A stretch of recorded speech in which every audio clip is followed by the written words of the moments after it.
So handling large groups, this is gonna be the big thing I want you guys all to do is whenever you're in front of people, number one, amplify everything you're doing. So if, for example, let's say I had Caitlin and Kevin standing right here. Oh, let's say I had Brandon and Andrea standing right here. If, for example,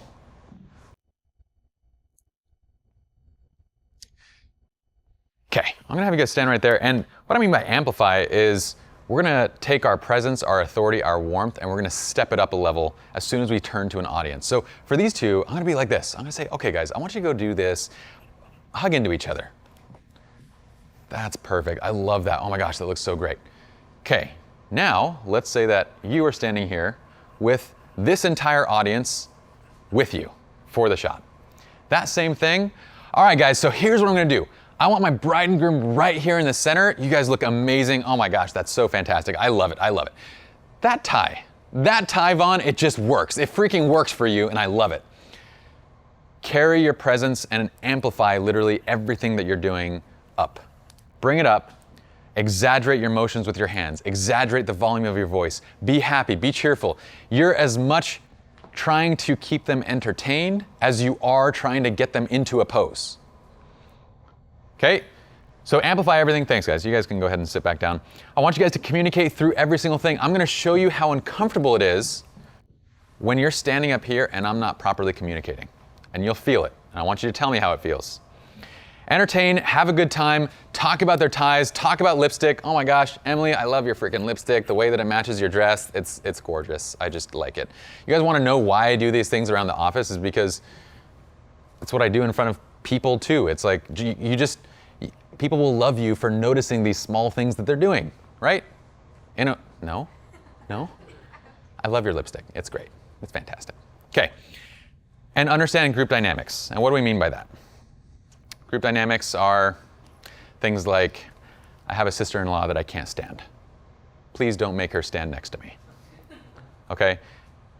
Understand that before the fact. And so what I'll usually do is during that talk through, I'm gonna say, is there any family dynamics that I need to know about? Like anything awkward or anything that I need to know about? And they might say something like, you know, dad's in a wheelchair, like our couple that I showed you guys.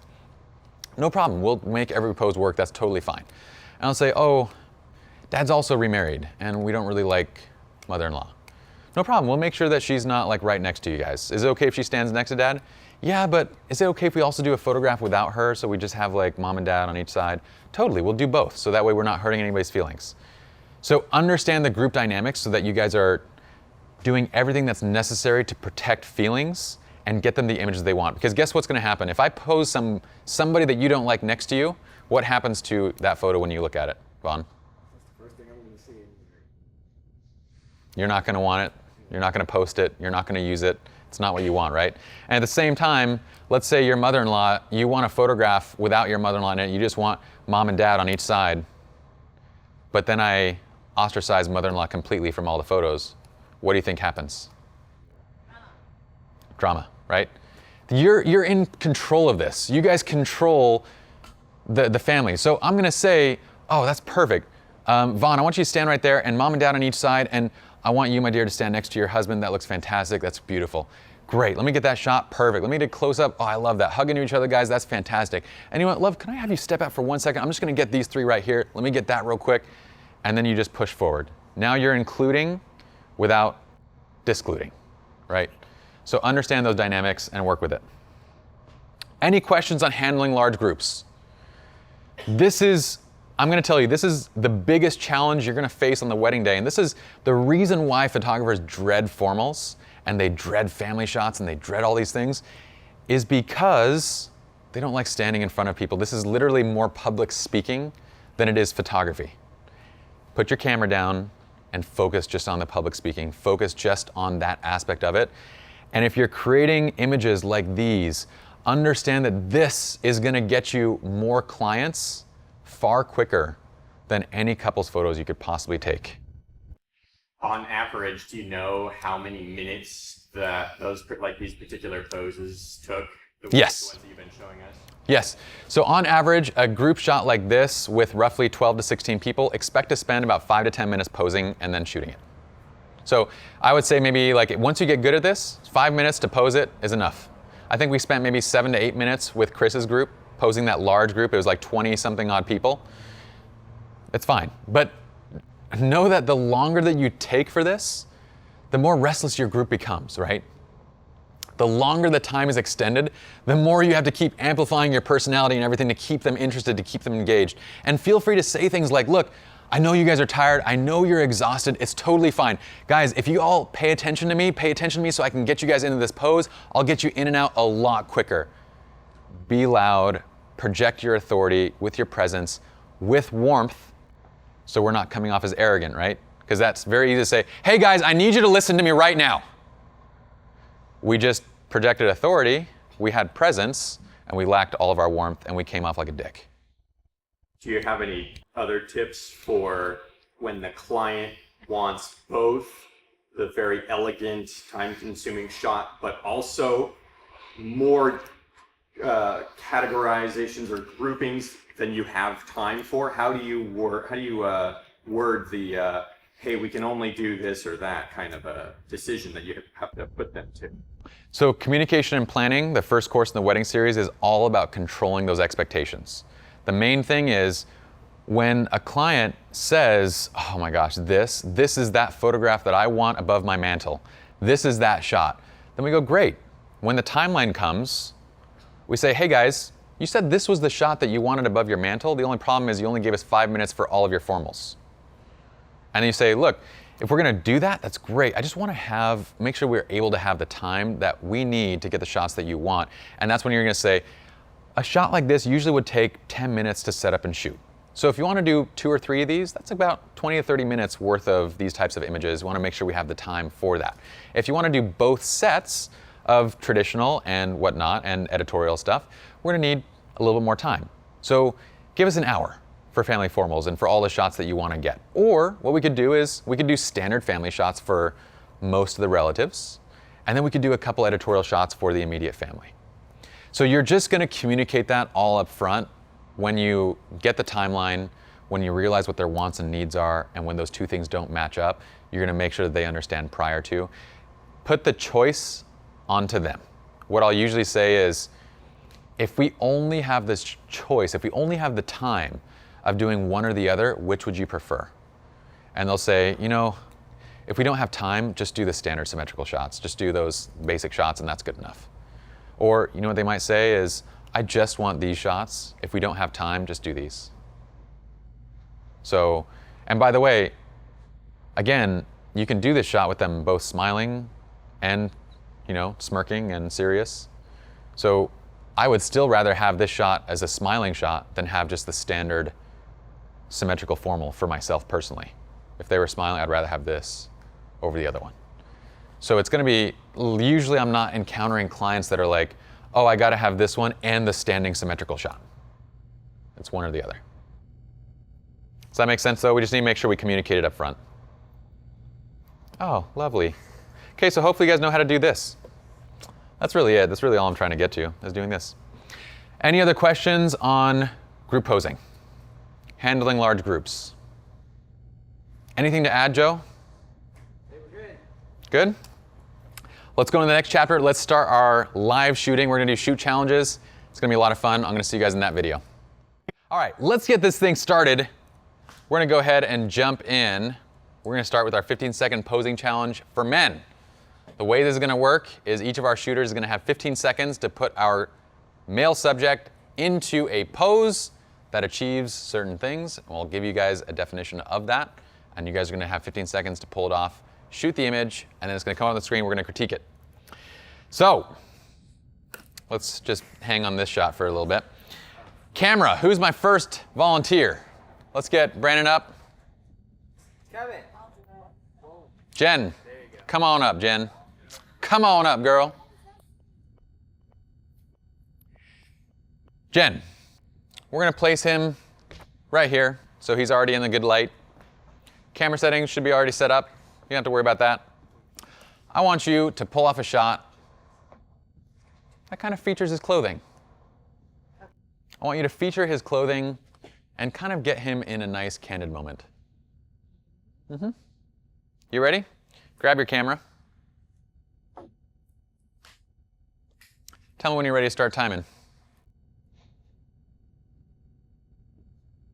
You ready? Yes. Okay, 15 seconds starts now.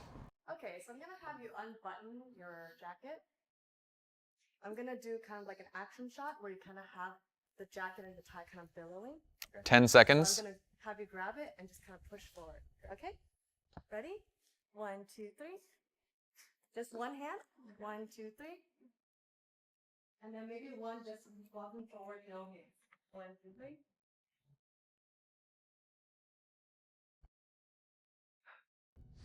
It's like Superman in that one.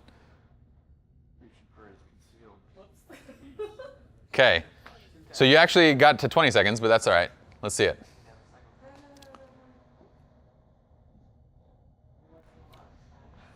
It's not a lot of time, right? That's really difficult. Give her a hand because that's very difficult. Now, here's what I love about this. You tried to go for something pretty ambitious. Like, if it would have worked, it would have been a really cool shot, like an in-action shot of that. But you're gonna need more time to do that, right? And then we got a bunch of in-between shots that didn't quite get there. So what if I were to say, let's reset that. I want you to use the 3-point check, do a simple portrait of him that's gonna guaranteed to come out. Okay.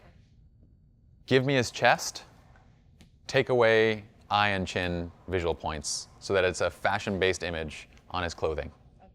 Do something with his hands, either put them at rest or give them a sense of purpose. Okay.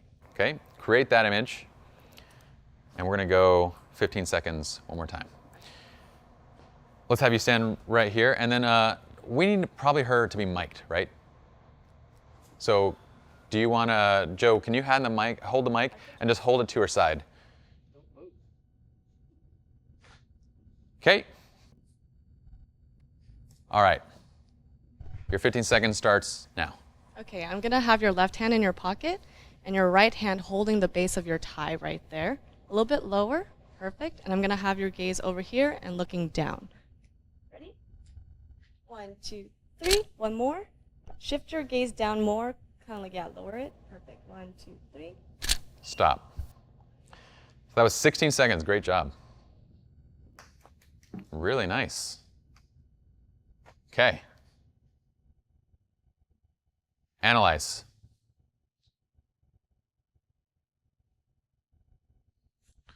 Tell me what you guys are noticing.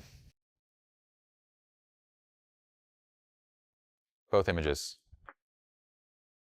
One on the right, where his eyes are lower. The one on the right, where his gaze is lower, is more engaging into what he's doing with his tie than the one on the left. The one on the left, he just kind of looks bored and not really sure what he's doing. Mm-hmm. I like that. So, yeah, so for the one on the right, his nose kind of down a little bit more, feels a little more natural than the one on the left where you can see kind of the eye lines that are going down to the ground. Yeah, feels more natural than the one on the left, okay? What else? For his expression, if you wanted it to have more of a candid feel too, would you have him maybe do a smile or something like that, or it doesn't need it for this? I wouldn't say it needs it. It's going to give it a different look, but I don't think it needs it. But there is something missing that I feel is gone from the image. Can you guys figure out what it is? Liz, you want to take the mic? I really like the expression and everything about this shot, except his hand is on his tie and it's not realistic. Like, what is he doing? Exactly. That's my thing, is that with one hand up to the tie, I'm not really sure why it's there. It doesn't look like he's adjusting the tie, and yet it doesn't feel like he's featuring it either. It's not like a hand that's coming up to the cuff or the collar of the shirt. It's going to the tie like he's making an adjustment, but in general you wouldn't really make an adjustment with just one hand. You'd probably bring another hand up for that, right? So that's where I think it could be a little bit, but as a stylized shot, I think it could be cool. Like, it's kind of nice, but if we were going for just that natural in moment, there's that one thing missing, which is one hand is rested, the other is with action, doing something that you'd probably need two hands for. Everything else is pretty dang flawless though about it, so I really like it. Great job. 15 seconds, not bad. Okay, who's up? Who's next? I'm just going to start calling people. Bring it, Vaughn. Grab that camera. Okay. I want an in-action portrait, maybe like a walking shot. Okay. That it is a portrait. He's looking in the camera, smiling, having a good time, and has a kind of candid feel to the expression. Okay, you ready? All right. So Start. I'm gonna have you step back just a couple feet, and actually bring your right leg behind your left one, so it kind of crosses over, and open up the jacket. Actually, 12. throw your left hand in the pocket. Perfect. And give me a nice smile, and kind of just lean your head to the left. There you go. Perfect. Drop the chin a little bit. And with your other hand, bring it up kind of like behind your neck. There you go. Nice. Oh. And then turn to your right and look down. Time. That was 35 seconds. That's good. I'm giving you extra time just so you guys can feel what this is to do it in 15 seconds.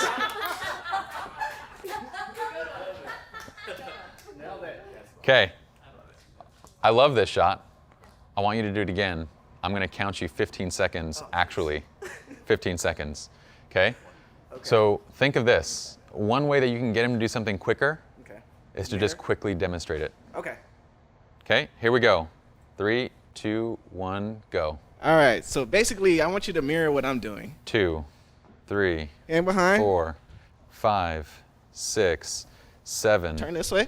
8, And then look off. That way. 9, 10, 11, Bring your shoulders in towards 12. me a little bit more. 13, Throw the hand in the pocket. 14, 15. Stop.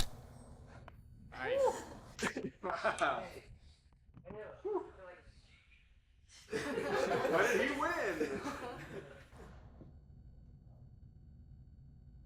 It's not bad.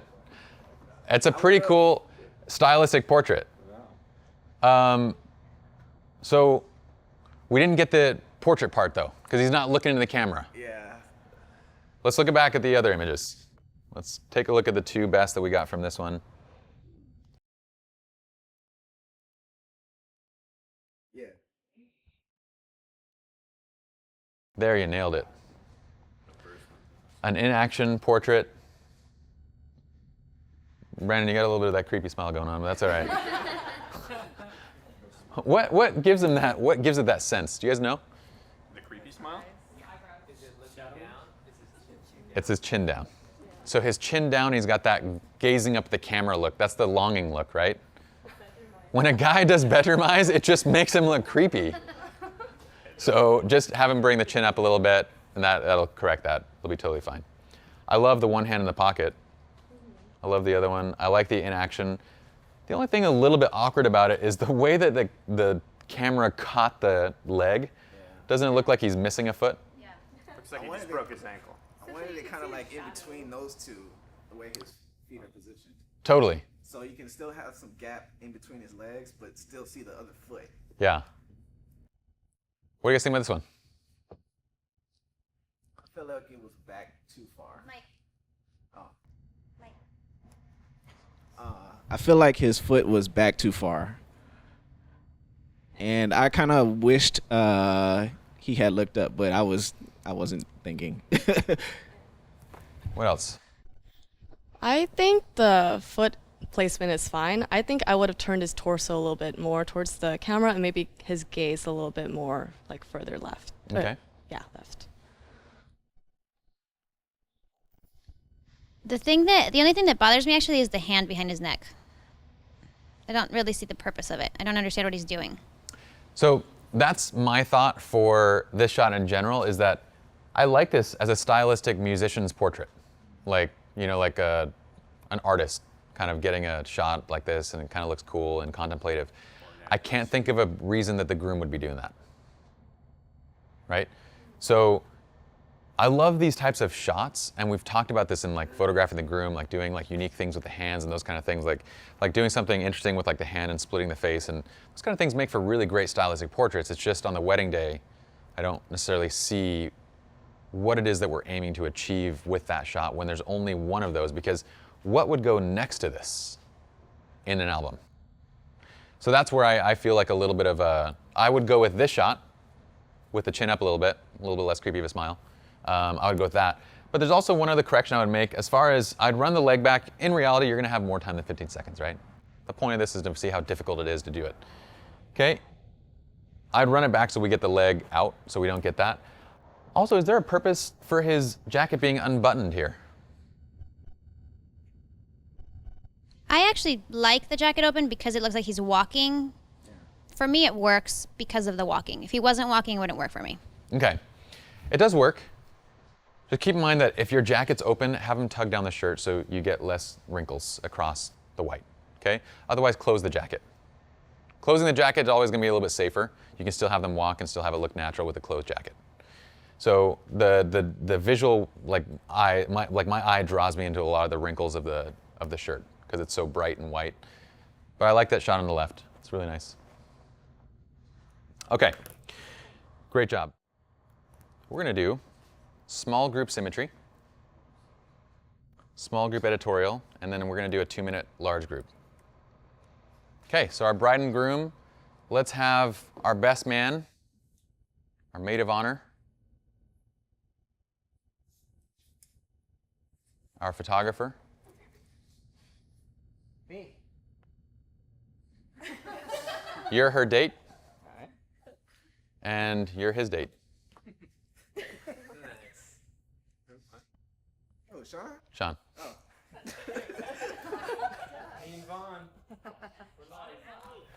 Sean and Bob. Sean and Vaughn. The hashtag right. Okay, the one thing that I'm not seeing you guys do yet, which I want you guys to internalize, is I want you guys to start them in a foundation pose. Always, always, always. Start them with something they already understand and then work from there. So small group symmetry. We have 6 people here. Who's our photographer? Joe? Mike? Forgot my name. I didn't forget. Didn't forget. Okay. Mike, man. I love it. Has the camera down. Perfect, buddy. Camera's down. All right. You ready? Small group, symmetry, and action. All right, so first thing, I would like my bride and groom. Let me get you guys to go into a V-up pose, angle in towards each other. Put your hand in your pocket for me, my man. Put your hand on your hip. And then Liz, let me have you scoot in close, chest towards her. Let me have you get in nice and close, Joe. Get in a little closer. And then can you button your jacket for me?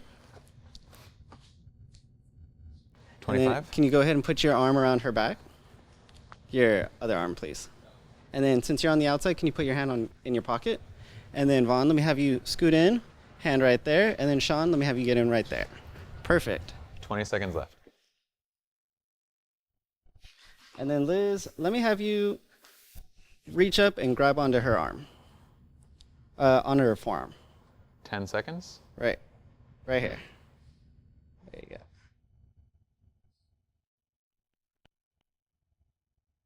2, 1. 1 minute.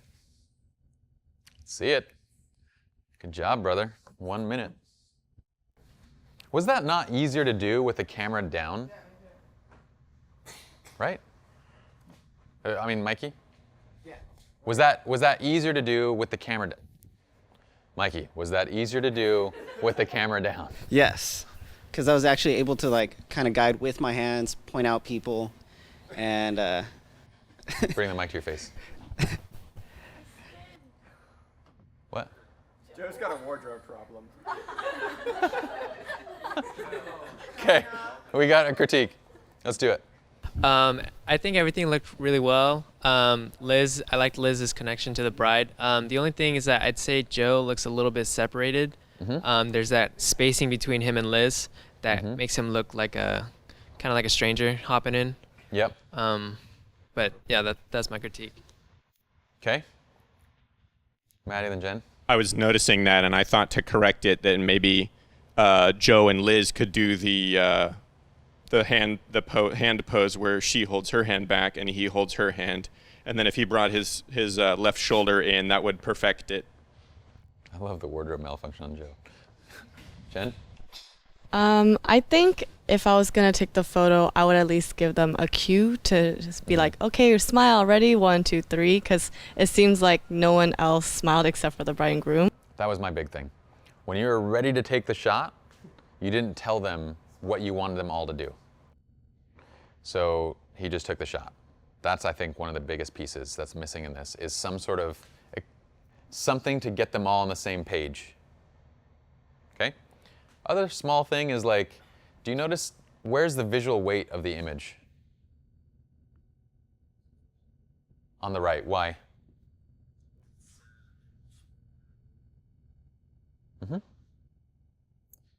Do you see the distancing between these two guys? Let me go back to this view. Oh, there we go. Okay, do you see the distancing between these two right here and how they're open to the camera and how these two are closed a little bit more?